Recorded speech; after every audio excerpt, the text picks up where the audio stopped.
Nonsense. A penitentiary is not intended to be a place for coddling and pampering those who have broken the law.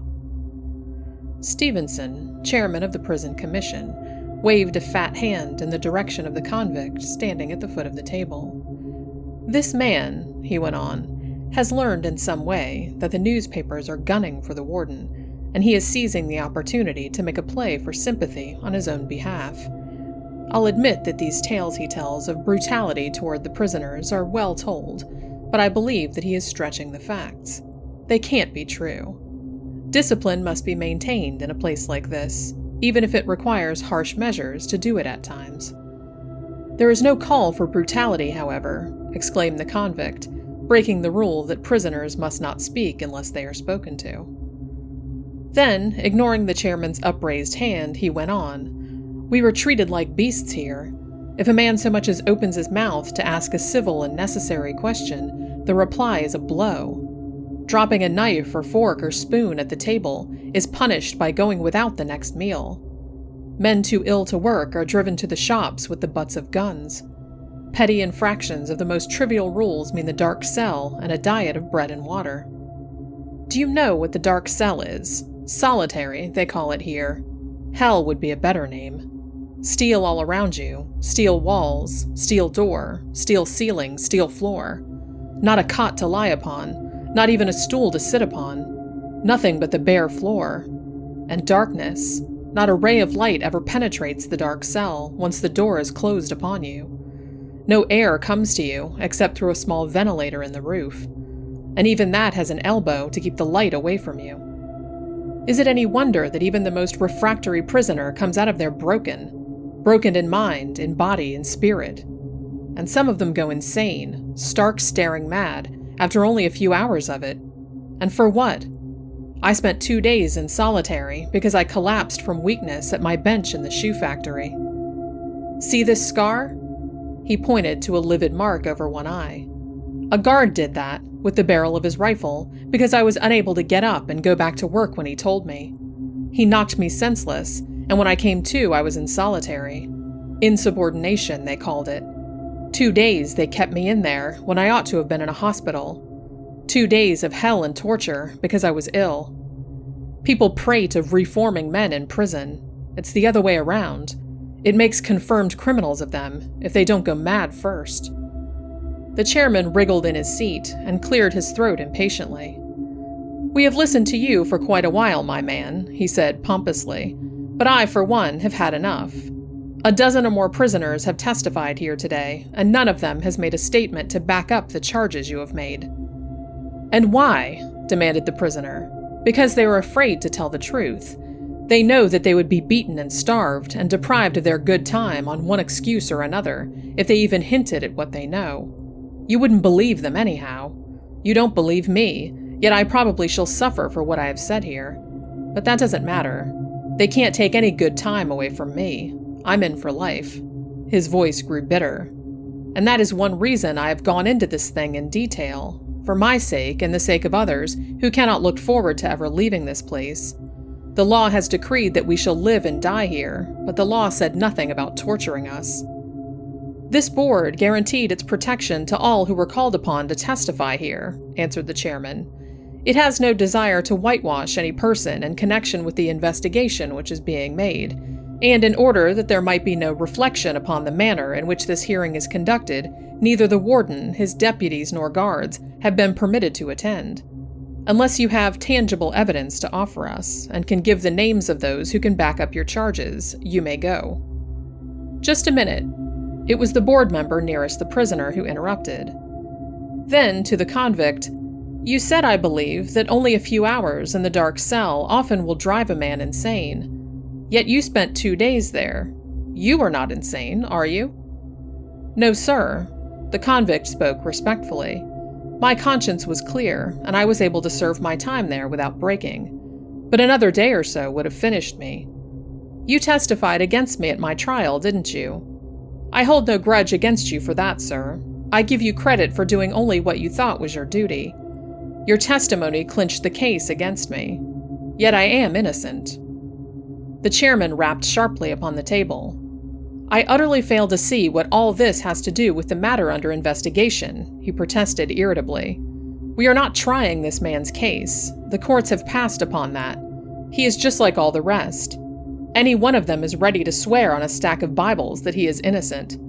Let's get on with this investigation. The convict bowed silently and turned toward the door beyond which the guards were waiting to conduct him back to his cell. A hand upon his arm detained him. "Mr. Chairman," said Blaylock, the member who had questioned the prisoner, "I request that this man be permitted to go on with what he was saying. I shall have no more questions to ask." "You were saying?" he prompted the man beside him. "I was saying that I was innocent," resumed the convict. "I was about to add that not even a man who was guiltless of wrongdoing would be able to withstand the terrors of solitary for any length of time. You, for instance, are a physician, a man of sterling reputation, against whom no one has ever breathed a word. Yet I doubt that you could endure several hours in the dark cell. If you would only try it, you would know for yourself that I have spoken the truth. Gentlemen, I beg of you to do all in your power to abolish the dark cell. Men can stand just so much without cracking, and if you will dig into the facts, you will find that 9 times out of 10, it is men broken in solitary who are responsible for the outbreaks in prison. That is all." He bowed respectfully and was gone. "Clever talker, that fellow," commented the secretary of the commission, breaking the silence. "He almost had me believing him. Who is he, Blaylock? You had him summoned, I believe." The physician nodded. "I confess it was as much from personal interest in the man as from any hope that he might give valuable evidence here," he said. "He surprised me with his outburst. He is a clever talker. Ellis is his name, Martin Ellis, and he comes of a splendid and well-to-do family. University graduate, and quite capable of having carved out a wonderful career. But he was idolized at home and given more money than was good for him. It made him an idler and a young ne'er-do-well. But whatever he did openly, and I never heard of anything seriously wrong until he was convicted of the crime which brought him here." "Murder, I suppose?" Stevenson, the chairman, was interested in spite of himself. He spoke of being in for life. "Yes, killing a girl. Agnes Keller was her name. Poor, but well thought of. Church worker, member of the choir, and so on. It was brought out at the trial. In fact, Ellis told it himself, that he was infatuated with her, and they were together a great deal. Not openly, of course, because old man Ellis, his father, would have pawed up the earth. The affair ended like all these clandestine affairs, especially if the girl is young and pretty and poor. It was the theory of the prosecution that when she discovered her condition, she became frantic and demanded that Ellis marry her, the alternative being that she would go to his father with the story. It was charged that he killed her to avoid making a choice. The evidence against him was purely circumstantial, but the jury held it was conclusive. Ellis admitted on the stand that they often went riding in his motor car at night. One damning fact against him was that he was seen driving, alone and rapidly, along the country lane near where her body was found. He had nothing to back up his claim that he felt ill and went for a drive in an effort to relieve a sick headache. Of course, he denied absolutely that he was responsible for her condition, or that he even knew of it, but the jury was out less than an hour. The only hitch, I learned later, was whether to affix the death penalty or not. "He said you were a witness against him. What part did you play?" asked Stevenson. "An unwilling one," answered Blaylock quickly. "I did not believe that Ellis was guilty then. I'm not convinced of it now. But as the girl's physician, and presumably one of those to whom she would go in her trouble, I was questioned as soon as the coroner had held an autopsy. I admitted that she had confided in me, and that I had agreed that the man responsible should marry her. She did not tell me his name, but my evidence added weight to the theory that Ellis killed her to avoid marrying her." The door to the room swung open, and the warden stood on the threshold. "May I come in?" he asked. "Dinner is almost ready, and I thought I'd better give you warning."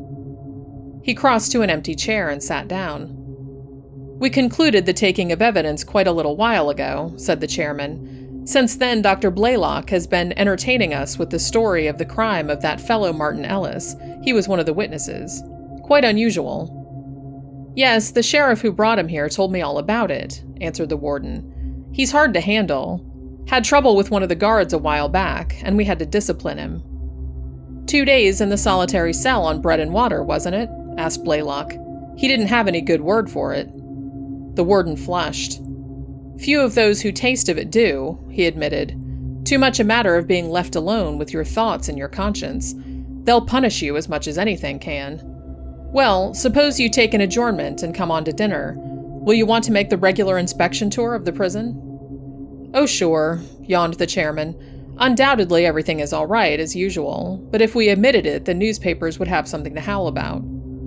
He rose, and with the rest of the commission trailing them, followed the warden to the dining room.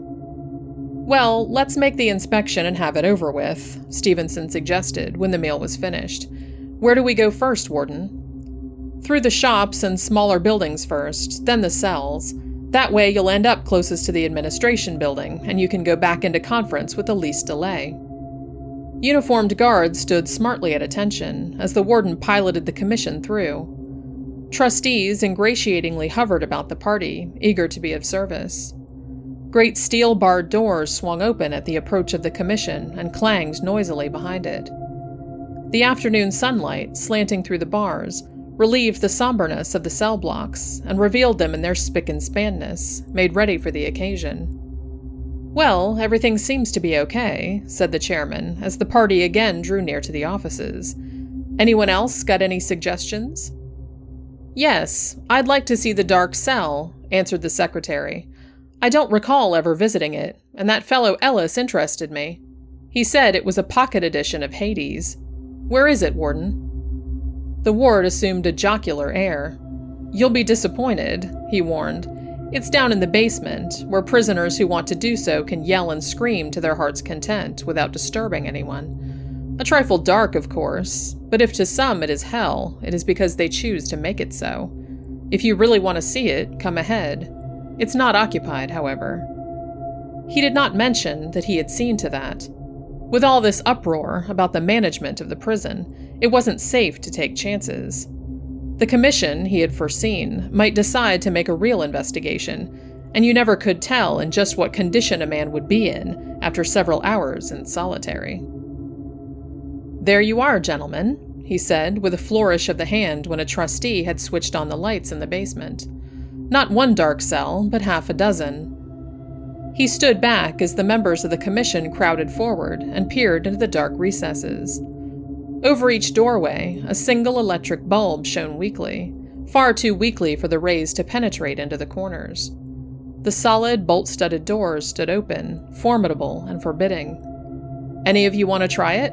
Asked the warden from the background. Sure, let Blaylock take a whirl at one of them, suggested the secretary.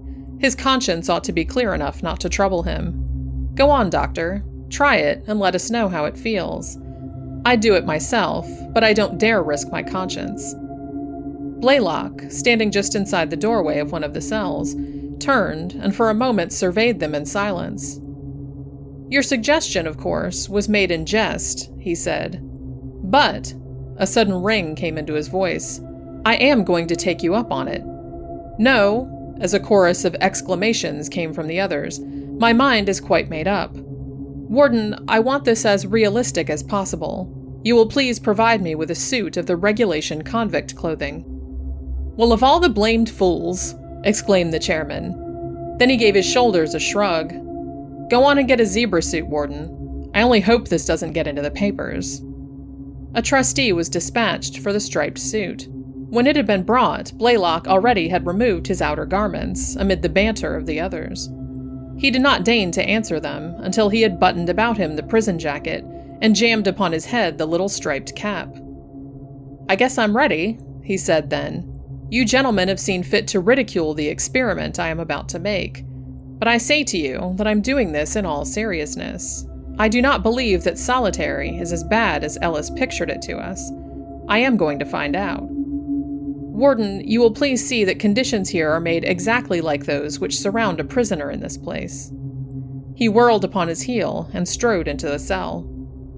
How long do you want to be left in there? Asked the warden. 15 minutes or so? Ellis declared his belief that I could not stand it for an hour or two, came the reply from the depths of the cell. Suppose that we make it 2 hours. At the end of that time, you may return and release me, but not a minute before. Very well, number 9982, replied the warden. You are now alone with your conscience. The heavy door clanged shut, and a faint click told Blaylock that the light above the door had been snapped off. Then the sound of footsteps, growing fainter and fainter, the clang of the door leading to the basement. Then silence. Blaylock was alone. Feeling with his hands, he made his way to a corner of the cell and sat down upon the bare, hard floor. He shut his eyes and set about concentrating his mind upon some subject other than the fact that he was a prisoner, of his own free will, to be sure, but a prisoner nevertheless. He always had prided himself upon the fact that he had the ability to drive from his thoughts at will all topics but the one which he desired. Now he chose at random to begin preparing an outline of a lecture which he was scheduled to deliver within 2 weeks before the convention of medical men. Back home in his study, Blaylock was accustomed to stretching out at length in an easy chair, his feet upon a stool, a pillow beneath his head. Here his legs were stretched out upon the floor at right angles to his body, held bolt upright by the steel wall at his back. He sought to relieve the strain by keeping his knees in the air, but the floor offered no firm foothold, and his heels slipped. Irritated, Blaylock slid away from the corner and tried lying upon his back, his eyes staring up into the darkness above him. Immediately that position, too, grew irksome, and he turned over upon first one side, then the other, and finally he got up on his feet and leaned against the wall. Thus another 15 or 20 minutes passed, he judged. He found that it was impossible to concentrate his thoughts, so he resolved to let them wander. Leaning against the wall speedily proved uncomfortable, and Blaylock began to pace around and around the narrow confines of the cell. 4 paces one way, 2 at right angles, then 4, then 2. It reminded him of a big bear he had once watched in a zoo, striding back and forth behind the bars, but never very far from the door, which shut him off from the outside world and freedom. Suddenly, Blaylock discovered that he had made the circuit so many times in the darkness that he was turned around, that he did not know at which end lay the door to the cell. He began to hunt for it, feeling with his sensitive surgeon's fingers for the place where the door fitted into the wall of the cell. It annoyed him, after making 2 trips around, that he had failed to locate the door. He could tell by counting the corners as he came to them. The door fitted into its casing so well that he could not distinguish it from the grooves where the plates of the cell were joined together. Immediately, it became to him the most important thing in the world to know where lay that door. He thought of sounding the walls to see if at some point they would not give back a different sound, and thus tell him what he felt he must know. It was becoming a mania with him now.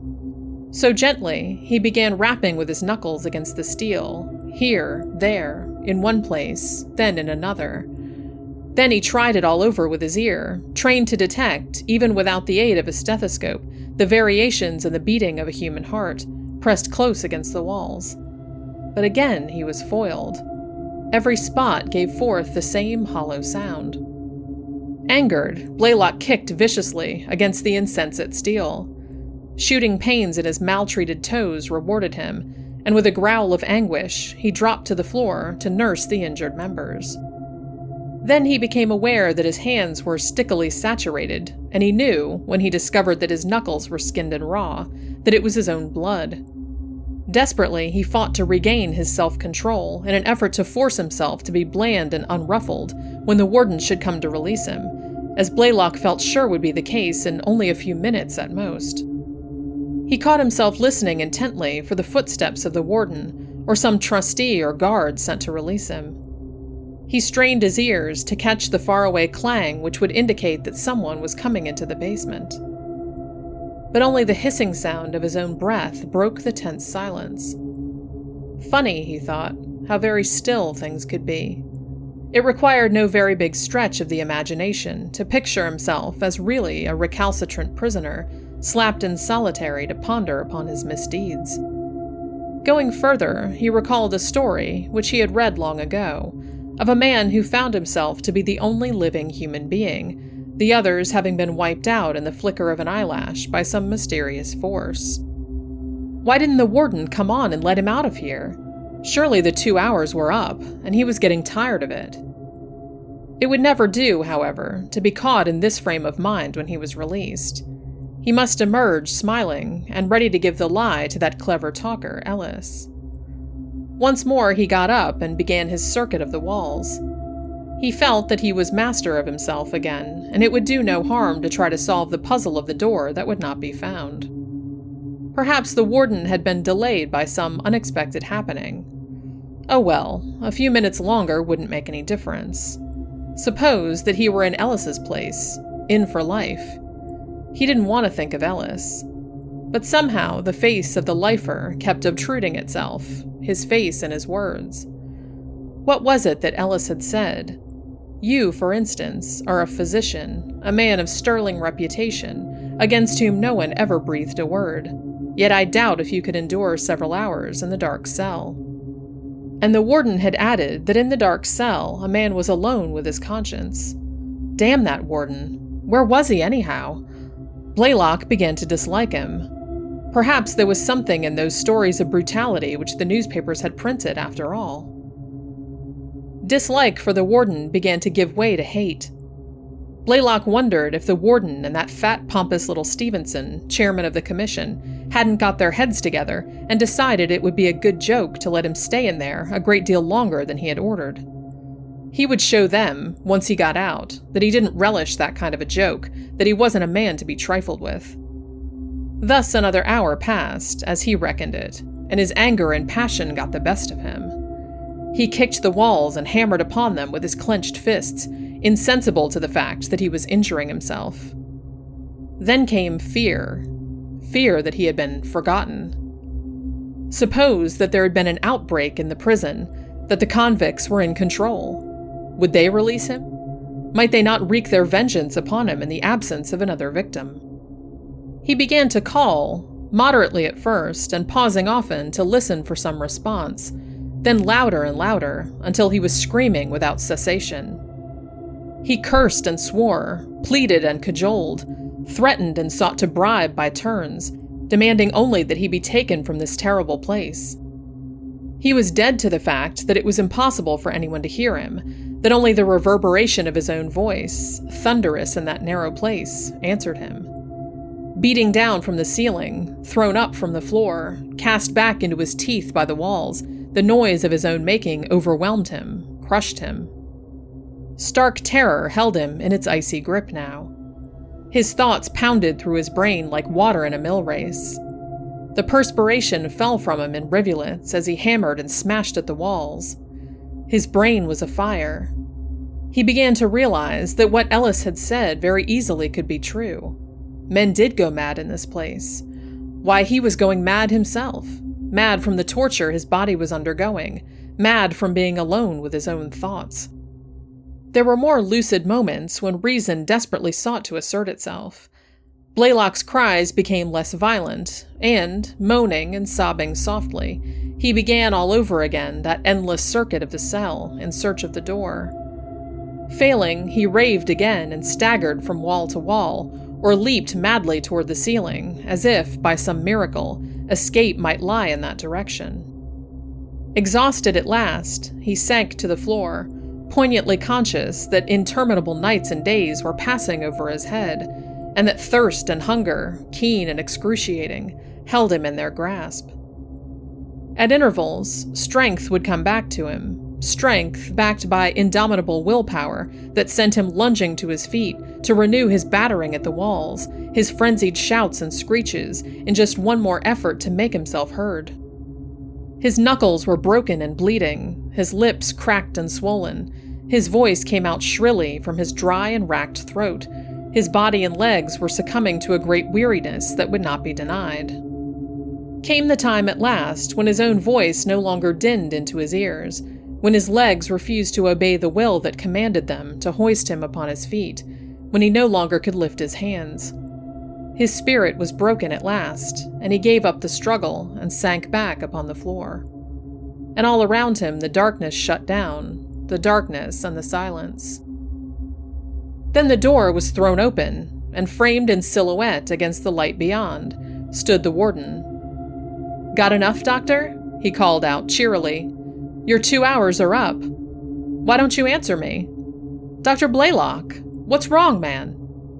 He peered into the cell in a vain endeavor to force his eyes to penetrate the darkness. Failing, he fumbled in his clothes for a match, and with hands that shook, scratched it against the door. Then his face went white as a sheet. He staggered where he stood, and the match burned down to the flesh of his hands and scorched it. For in the far corner he had perceived, flat upon its back, a haggard, blood-stained, white-haired thing that winked and blinked at him with vacant eyes and muttered and gibbered incoherently. Reason came back to Blaylock one day many weeks later. He opened his eyes with the light of understanding in them, and they told him from his surroundings that he was in a hospital. Outside, the sun was shining brightly, and in a little park just beyond, birds were singing, and the breeze brought him the sound of children at play. "Awake at last, are you?" asked the white-capped nurse who came into the room just then. "Yes," said Blaylock in a rasping whisper. He did not know it then, but the calm, soothing voice he had once boasted was his best asset in a sick room was gone forever. The terrific strain to which he had put his vocal cords and his paroxysms in the dark cell had shattered them. "You're doing splendidly," the nurse assured him brightly. "You've been seriously ill, but you're recovering rapidly now." "No," said Blaylock positively, as one who knows. "I shall never get well. Give me a mirror, please." "I don't believe there's one handy," she evaded, loath to let him see the havoc in his face. But he insisted. "Please," he begged. "I am prepared, and I do not think I will be overcome. I will be brave." Reluctantly then, she started to place the silvered glass in his hand. As he reached out to take it, he stopped, his hand halfway. The hand he was accustomed to see, with its tapering fingers and well-kept nails, the hand that so deftly had performed delicate operations, was gone. Instead was a slim, claw-like thing with distorted knuckles and joints. Blaylock finally extended it, took the mirror, and slowly but steadily brought it into line with his eyes. He had expected some changes, but not the sight that greeted him. The black, wavy hair had given place to locks of snowy white. His face was drawn and wrinkled, and lackluster eyes stared back at him from cavernous sockets. Long he gazed at this apparition, then silently he let the mirror fall upon the cover and closed his eyes. "Don't take it so hard, Doctor," begged the nurse. "You've been through a harrowing experience, and your face shows it now. But in a short time—" The lie did not come easily, and her tongue faltered. "Never mind that," whispered Blaylock. "It doesn't matter now. Send for Stevenson, please." The chairman of the prison commission came without delay. Compelling himself to conceal the repulsion he felt at the sight of the broken man upon the bed, he bustled in with forced pleasantries. "Stevenson," said Blaylock, when finally the other had taken a chair and the nurse had withdrawn. "I have something to tell you. That day I went into the dark cell—" Now, old man," soothed Stevenson, laying a restraining hand upon the other's arm. "Don't let's talk about that. We abolished it that very day. Why bring up that awful experience of yours? No one knows about it but the commission, the warden, and your doctor and nurse here. We all are pledged not to talk about it, and the newspapers didn't have a line except that you were taken ill. Let the past take care of itself, Blaylock, old man, and let us talk of other things." A flash of the old willpower shone in the sick man's eyes. "No," he said firmly. "No, Stevenson, the past cannot take care of itself. Bend closer, Stevenson. I must tell you something, and it seems I'm not strong enough yet to talk out loud. That day I so boastfully demanded that I be locked up in solitary. I thought I knew myself and my willpower. I believed that I had such control over my mind and my body that I could defy any torture man might devise without quailing, despite the knowledge that my conscience was not the lily-white thing I had led others to believe it was. For Stevenson, my conscience was black as hell. It held the knowledge of a great sin on my part, a huge wrong that had been done to another. But I had stifled it by my willpower until I believed that a thing that was dead, that could never throw off the bondage to which I had doomed it, and arise and accuse me. It was to prove that I was superior to it, that I deliberately chose to be locked up with it, where, alone with my thoughts, I could prove myself the master, once and for all. For Martin Ellis had shaken my confidence. Where before I had been certain, I was doubtful. I wanted to prove him a liar, and at the same time satisfy myself that I was a free man, and not the galley slave of that thing which we call a guilty conscience. In that cell, that conscience which I believed I had killed, rose up to show me it had but been sleeping. Under other conditions, it might have slept on indefinitely. In there, it overwhelmed me with a sense of its power, and made me feel that I was about to meet my God, without even so much as a veil behind which to hide my guilty thoughts.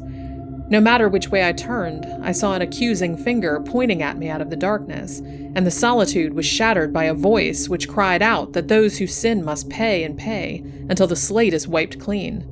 And I had sinned, but I had not paid. Conscience is a terrible thing once it is aroused, Stevenson. It is living, vibrant, and it lashes and scourges until it has exacted its toll. That was what it did to me, there in the darkness, alone and at its mercy, and with no chance to escape. And in my agony and fear, I cursed the God who had created me and saddled me with this thing. I learned my lesson, though, before I was through. I who had presumed to piece my own puny will above the great eternal will. I who had dared to believe that the great order of things, the plan by which we all must live and die, must make an exception of me, learned that I was wrong. Martin Ellis is innocent, Stevenson, and I trust to you to see that justice is done. He did not kill Agnes Keller, and I knew it. And I stood by and let him be convicted. More, I took the stand against him and helped make that conviction certain. I told only the truth in my testimony, but I did not tell all I knew, and what I omitted would have saved Ellis. I did not want to testify at all, but the prosecution refused to let me take advantage of the confidential relation which is supposed to exist between physician and patient. The state was right in its theory that the man who strangled Agnes Keller did so because he was responsible for her condition and did not wish to marry her. She came to me in my study on the night she met her death, and told me she had discovered she was about to become a mother. She refused to take any steps I suggested, and she said that her child, when it was born, must have the legal right to bear the name of its father. And that very night she was lured into an automobile with the promise that the man who was to blame would take her to a nearby town and make her his wife. But on that lonely country road, he turned upon her and killed her with his bare hands. And how do I know these things? Because, Stevenson, I was the man responsible for her condition, and it was I who killed her.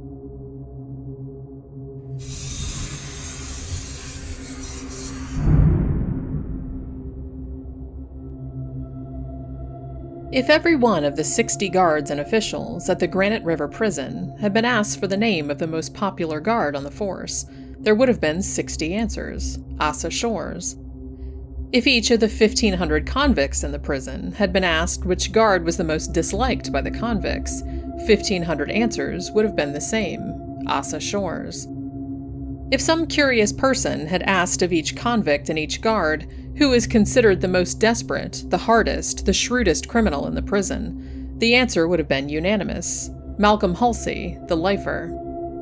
True, it does not seem reasonable that Asa Shores should be liked by every guard and official, and disliked by every convict.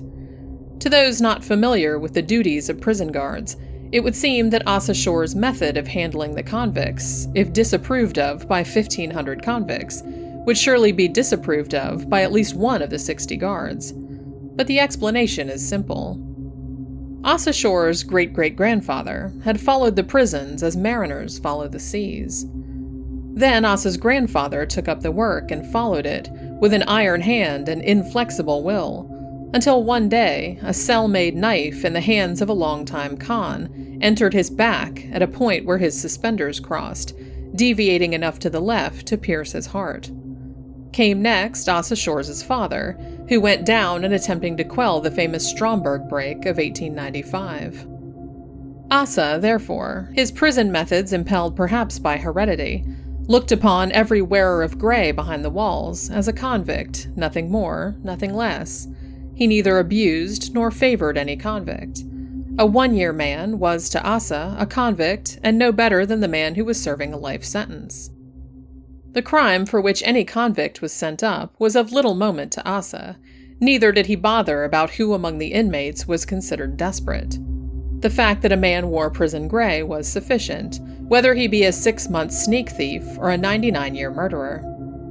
When Asa shot and killed Richard Mutt Allison, when the latter attempted to escape, the warden had said, there was really no need of killing that half-witted short-termer Asa. He was doing only a year and was perfectly harmless. A shot in the leg or foot would have been better. And Asa's reply had been, I had no idea who the man was, though I have seen him dozens of times, and I did not know how long he was doing. But it would have made no difference if I had known. He was a convict, sir, and he was attempting to escape. If he was only half-witted, as you say, he should have been in the insane asylum, not in the penitentiary. So that was that. If Asa ever gave a convict a smile, it had never been recorded. It is a known fact that he was never seen to frown upon a convict. He was, in short, the smileless, unyielding personification of duty, and every convict hated him for what he was. When Asa shot, he shot to kill, and he never missed. 4 little white crosses on the bleak hillside near the prison proclaimed his flawless marksmanship. Why was this big, sandy-haired, steel-blue-eyed, middle-aged Asa Shores liked by his brother guards? There were many reasons why. It was as if Asa's unnatural, cold, vigilant, unfeeling attitude toward the convicts was offset each day when he came off duty by a healthy, wholesome desire to drop duty as a workhorse sheds an irritating harness. He was the life of the guards' quarters, a big, good-natured, playful fellow who thoroughly enjoyed a practical joke, whether he be the victim of the joke or the instigator. If he had a temper, he had never allowed it to come to the surface. He excelled in all sports in the gymnasium, and somewhere, somehow, he found more funny stories than any other man on the force. The trite old saying that he would give a friend the shirt off his back fitted him like a new kid glove. He gave freely to his friends, and in giving seemed to find real joy. After 12 years' service on the guard line, Asa was still an ordinary wall guard.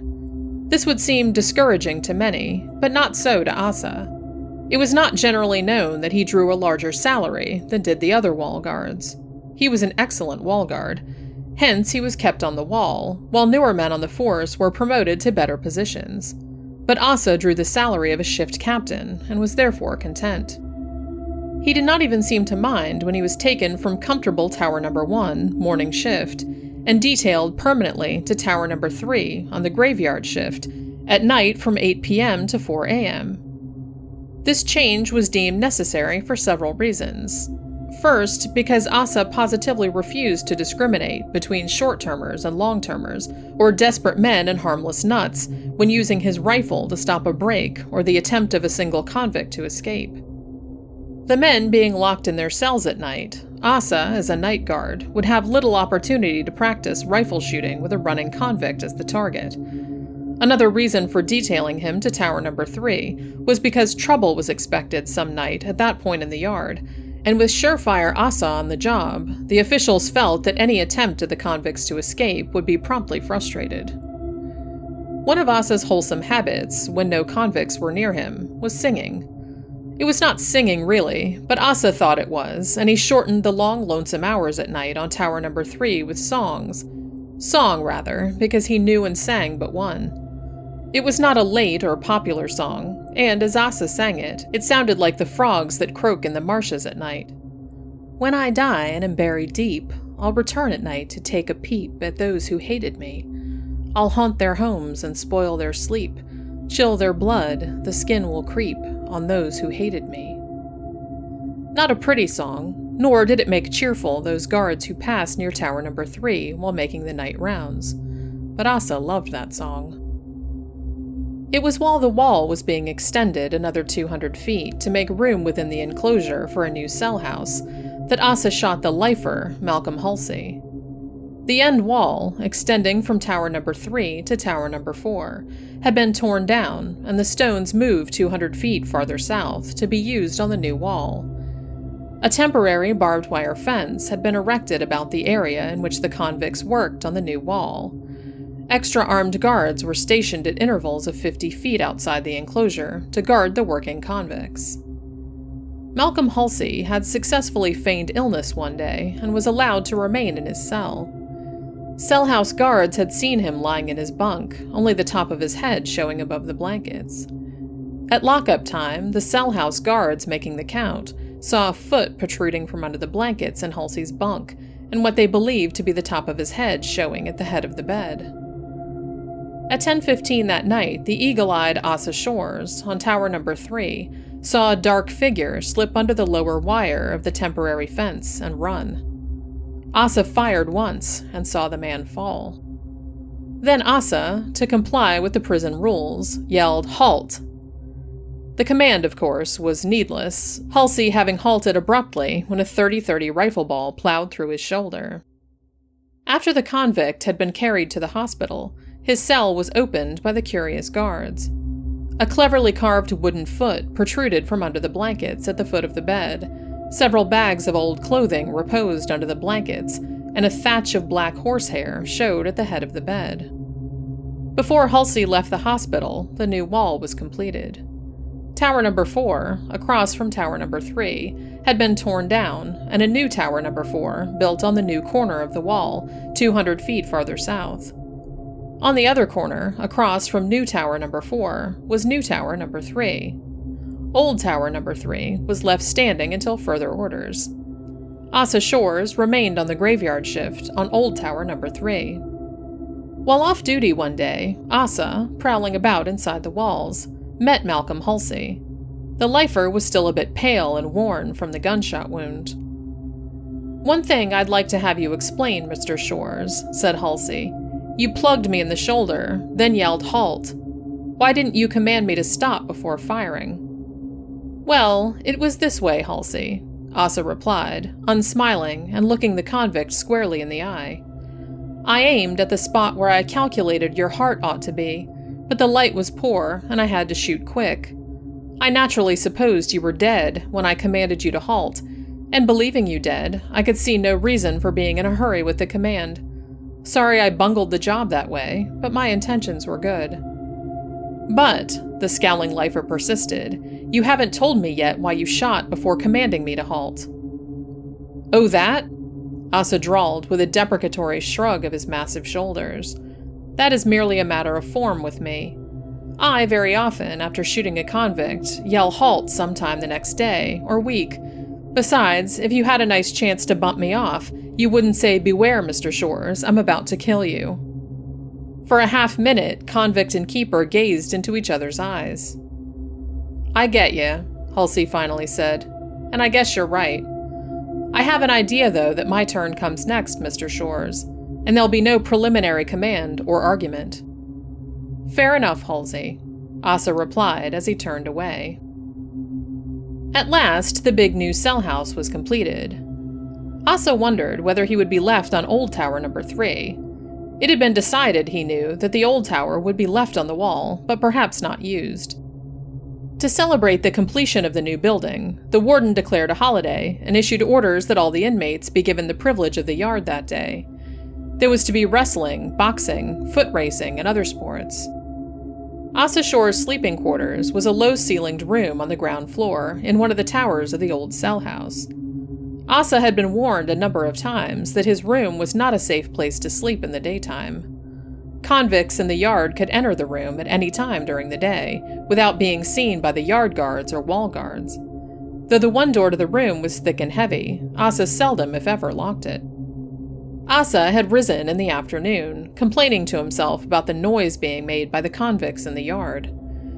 His peevishness vanished, however, after a cold wash, and he sang as he stood looking out one of the windows and brushing his hair. "When I die and am buried deep, I'll return at night to take a peep at those who hated me. I'll haunt their homes and spoil their sleep. Chill their blood, the skin will creep. On those who... Asa's song ended then, ended in a horrible gurgle. A trustee found him an hour later, lying in a pool of blood near the open window. His throat had been cut by a sharp instrument in the hand of a person unknown. Halsey the lifer was questioned, of course, but there was absolutely nothing to indicate that it was he who committed the murder. The guards looked sadly upon all that remained of Asa Shores, and said to each other in hushed voices, it had to come. Asa was too good a convict guard not to be murdered. And though the prison stool pigeons kept their ears and eyes opened, though each guard became a detective, the murder of Asa Shores remained a mystery. Old Tower No. 3 was closed and the doors locked.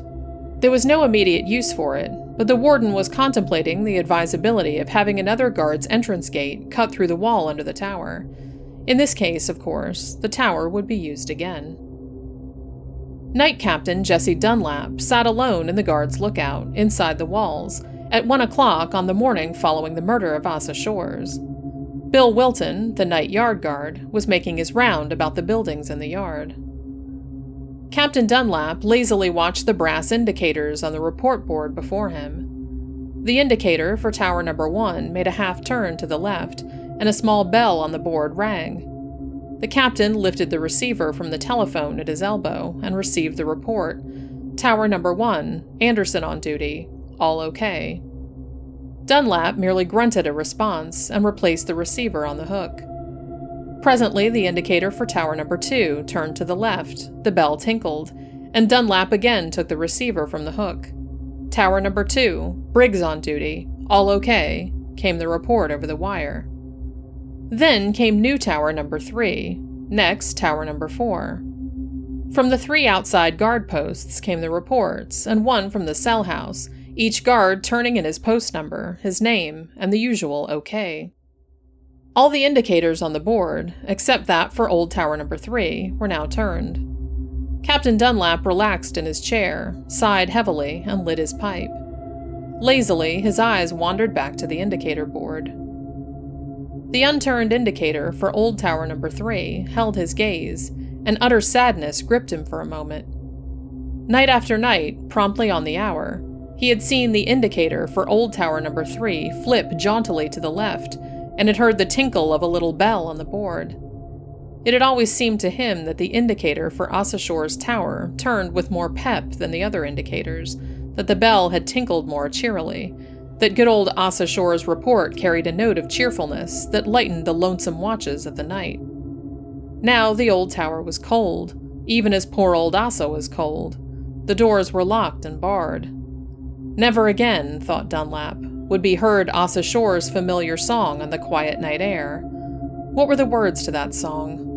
When I am dead and buried deep, I'll return at night to take a peep at those who hated... Captain Dunlap suddenly sat erect in his chair.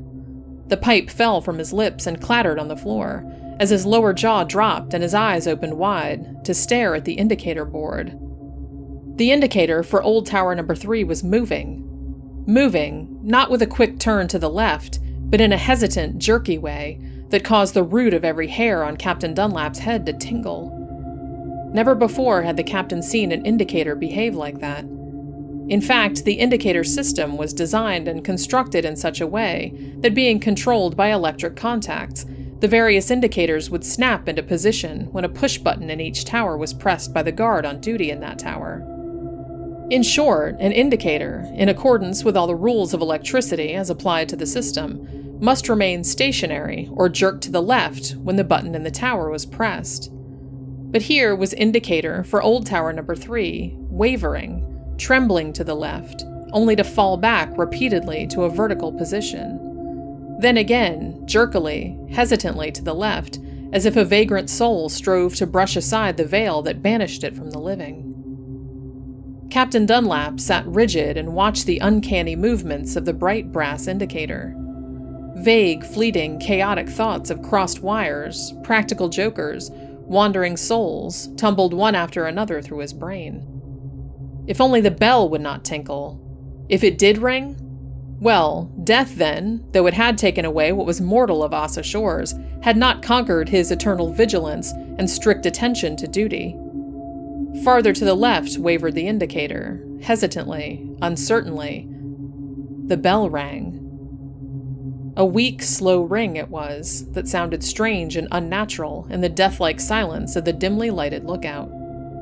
Captain Dunlap was a brave man. He had smilingly faced death a dozen times in Granite River Prison.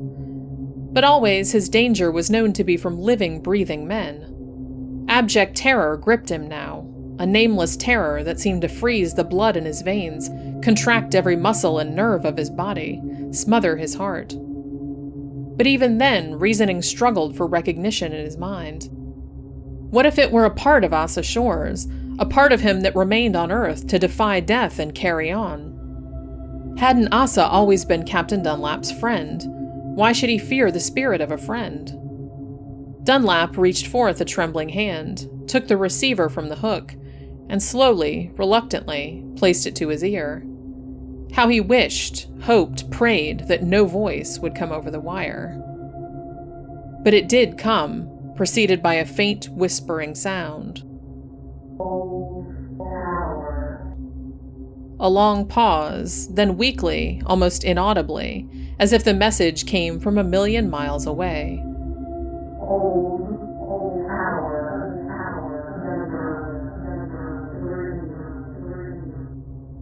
Another pause, a jumble of meaningless words, then a chuckle. God. Asa's familiar chuckle. A light laugh, a sharp buzzing sound, a sigh, the faint tinkle of a bell, then silence. Dunlap heard no click of a receiver being replaced on a hook. The line was apparently still open. Still holding the receiver to his ear, the captain moistened his dry lips with the tip of his tongue.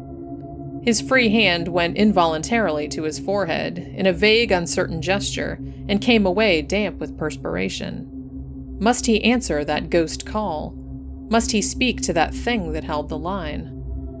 When he at last spoke, his voice was husky, a strange voice even to him. Who did it, Asa?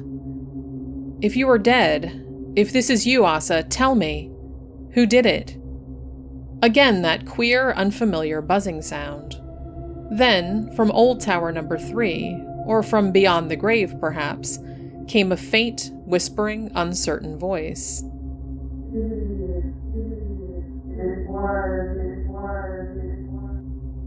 The voice ended in a gurgle.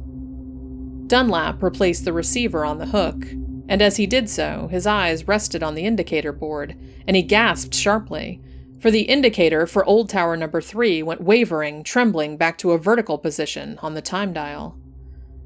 This unheard-of behavior of the indicator was the deepest mystery of all. The indicators, each controlled independently of the others by push buttons in each tower, were constructed mechanically to turn only from the right to left.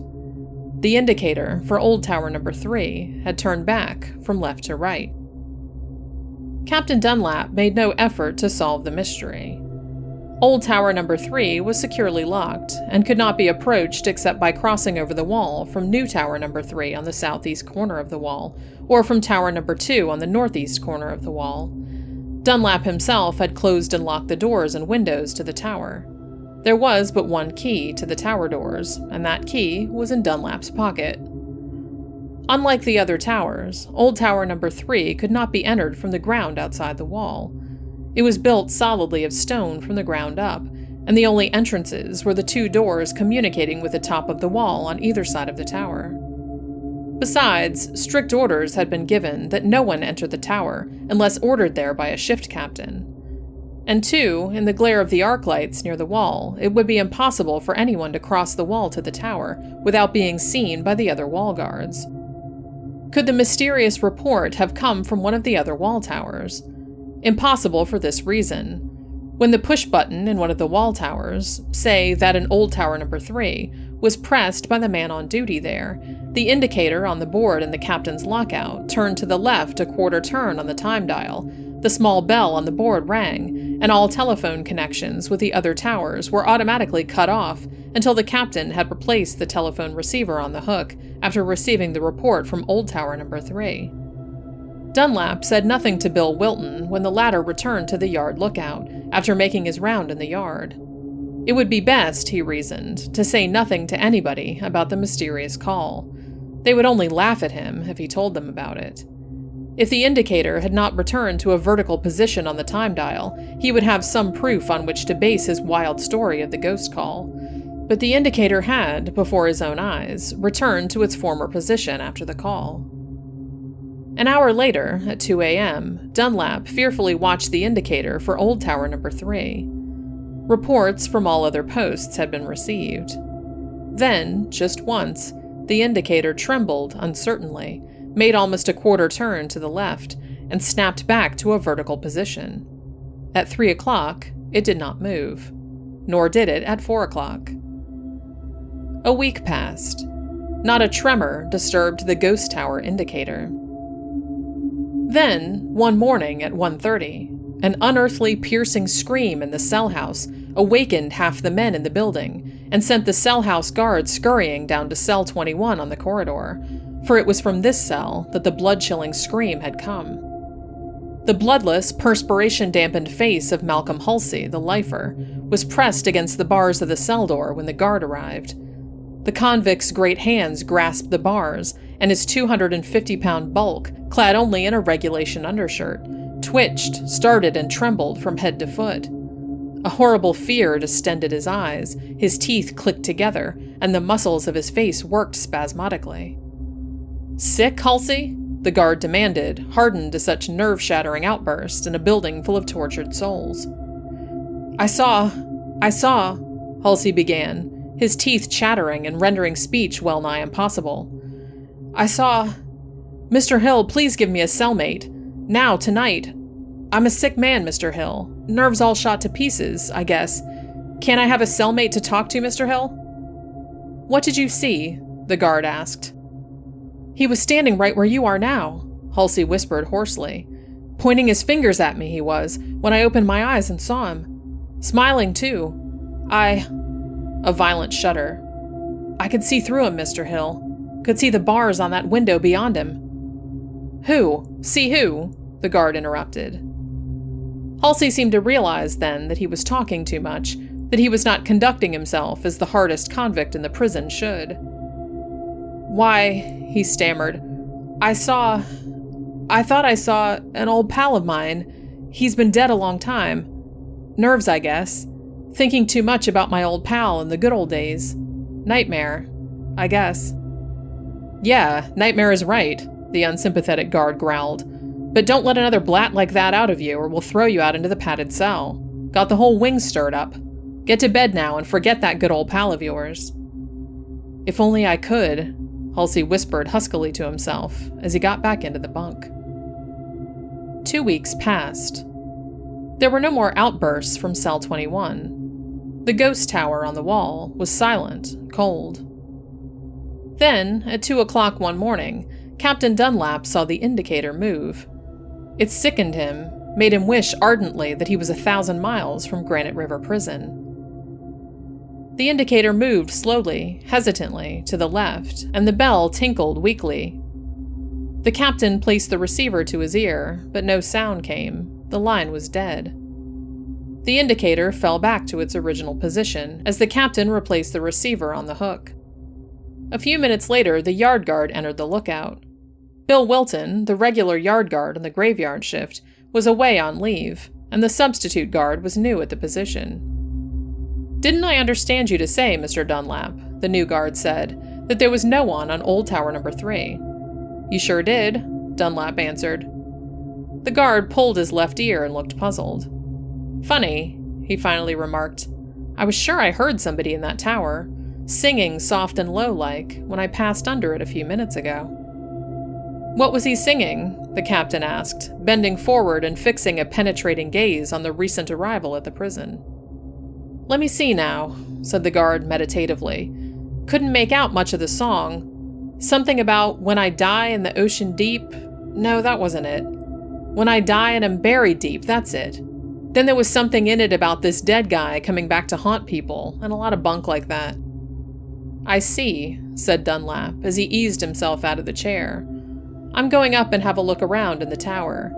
You stay in here until I return." Dunlap went outside the walls and up through New Tower number 3, where he questioned guard Jim Humphrey. Humphrey had not seen or heard anything unusual in or about Old Tower number 3.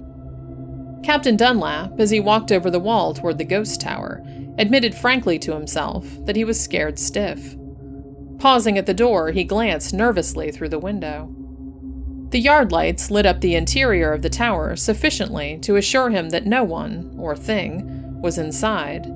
He unlocked the door and entered. With a flashlight, he thoroughly examined the telephone. Dust had settled on the instrument. The receiver and the transmitter had apparently not been touched since Asa Shores left the tower. Dust had settled on the doorknobs inside. That the knobs had not been touched since Shores' death was obvious. The one chair, the windowsills, the small washstand and wash basin, all were covered with a thin, undisturbed film of fine dust. There, on the telephone battery box, reposed Asa's old corncob pipe, and near it a small box of matches. The window latches were just as Dunlap had left them when he closed and securely locked the tower a month before. It was a puzzled and nervous prison official that left the tower, relocked the doors, and returned to the inside lookout. The next day, Malcolm Halsey, the lifer, was admitted to the hospital. The doctor's diagnosis was nervous breakdown. But Halsey, though his nerves were all shot to pieces, was still capable of shrewd plotting. His admittance to the hospital had been hastened by a diet of soap.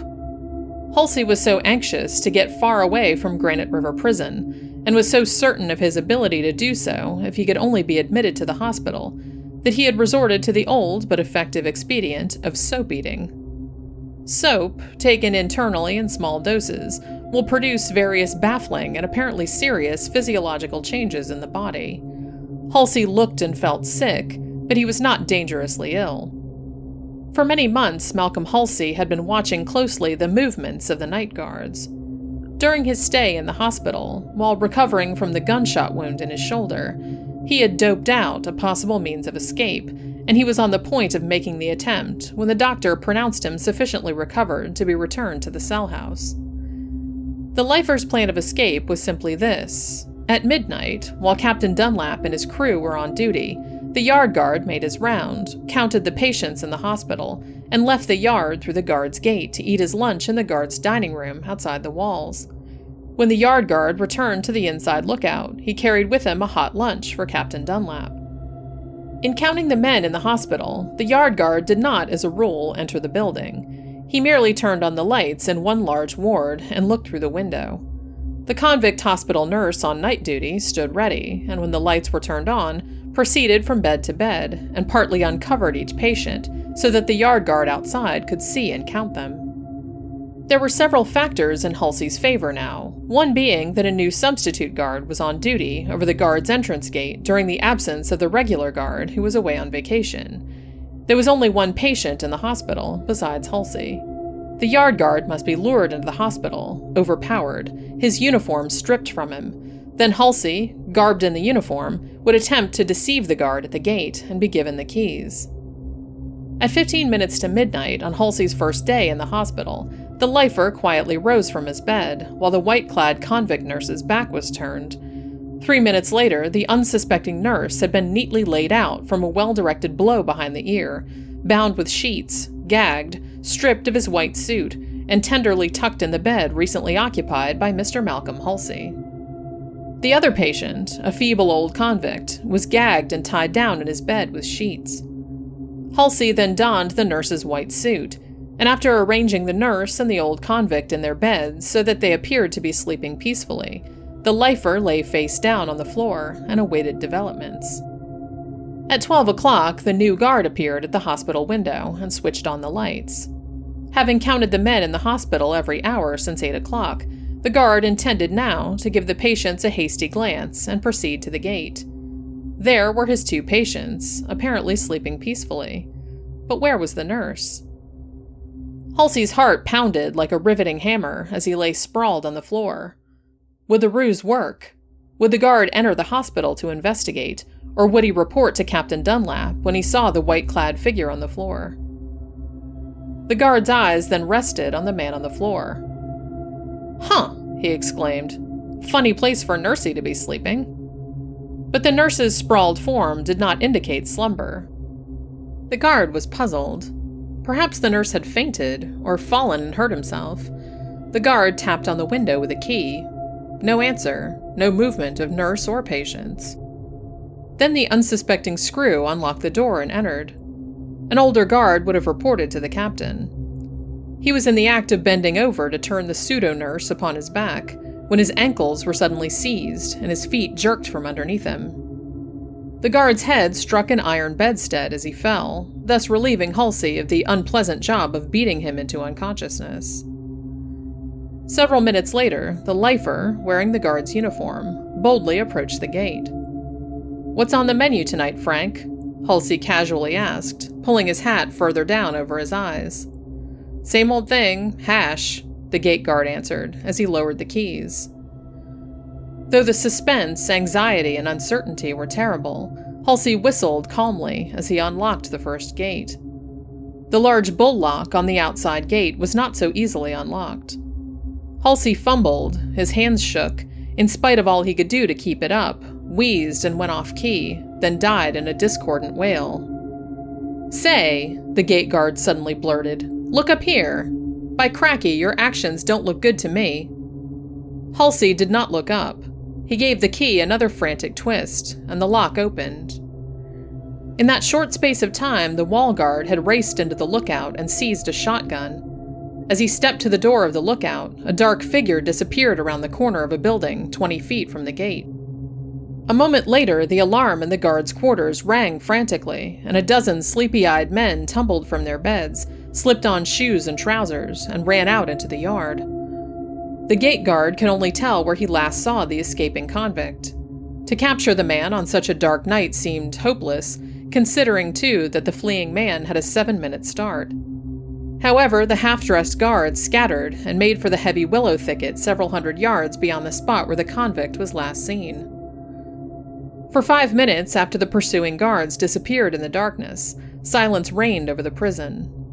Then, from a distant point in the dark thicket, a hair-raising, half-animal, half-human shriek of mortal terror shattered the stillness of the night and echoed and re-echoed about the high prison walls. White-faced guards, temporarily unnerved by that fearful wail, crashed through the brush, their flashlights playing about like the eyes of speeding demons. Then they found Malcolm Halsey, the lifer. Groveling face down in the mud of a little creek bank, hands clutching at empty air, great spasms of maniacal terror passing through his body, the one-time terror of the prison muttered insane, incoherent things. 2 guards pulled him to his knees. Others turned flashlights on his face, a face such as is seen in horrible nightmares, a ghastly face, partly covered with black mud. The eyes were wide, protruding, glassy. "See! See!" the convict rasped hoarsely, pointing a mud-smeared hand at a dense black nook in the thicket. "See! He stands there and points at me, and laughs. It's Asa Shores. He's been in my cell every night for weeks, laughing at me. He sang a death song to me, always sang, always laughed, wouldn't let me sleep. He's coming toward me. Stop him, please." Then another horrible shriek, a shudder, a gasp, and the guards dropped the lifeless form of Malcolm Halsey in the mud. By some queer whim of fate, the speechless guards involuntarily switched off their flashlights. Utter darkness, utter silence enveloped them. Then a faint sound was heard. "Listen!" came the hoarse voice of guard Jerry Clark. "Do you hear it?" Very little of it could be heard. It was a faint sound, and growing fainter.